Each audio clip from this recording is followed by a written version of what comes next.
Ma'am, aside dun sa pagkansila ng pasaporte, sinabi ni Presidente Bongbong Marcos, heads will roll. Any comment on that, ma'am? Well, that's to be expected. Dapat lang marinig natin yan sa Chief Executive kung may mga executive agencies na nagpabaya o worse, kung kasabwat dito sa pagpapatakas o pagtakas kay Mayor Alice Guo o Guo Huaping. Dapat lang may managot. That's the principle of transparency and accountability. So ma'am, yung ipapatawag niyong hearing, makatutulong yung para ma-identify sino yung mga government officials or personnel na dapat na masibak sa trabaho? Yes, yan po ang pinaka iimbestigahan at aalamin ng committee hearing na bunga ng pag-raise ko ng question of privilege at yung manifestation kong iyon ay ni-refer sa Senate Committee on Justice and Human Rights.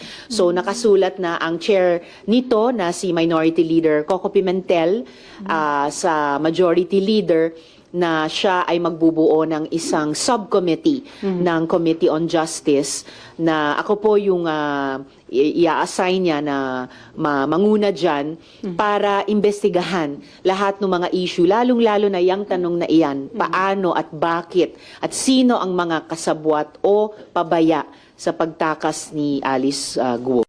Tapos ma'am, marami lang po kasing nagko-comment online ng mga Pilipino na pag ordinary Pilipino, pahirapan makalabas ng immigration.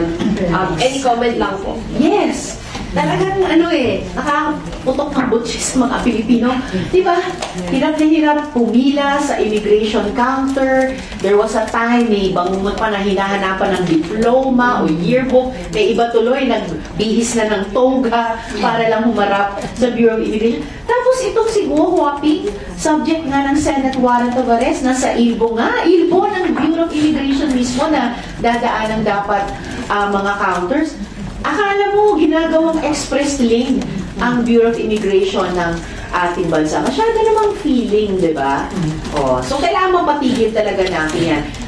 Ayusin, pagandahin ang serbisyo ng bawat ahensya ng gobyerno sa ating mga mamamayan at huwag payagan ng mga dayuhan, lalo na yung mga under investigation para sa krimen, laban din sa mga Pilipino, subject sa mga katulad ng ilbo ng mismong border authorities natin na parang nakakalampas lang nang walang pumapansin sa kanila.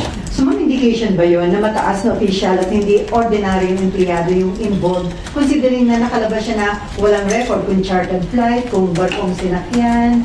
Ibig sabihin ba nun, kaya malinis kung paano siya nakalabas ng bansa? Yan ang aalamin namin.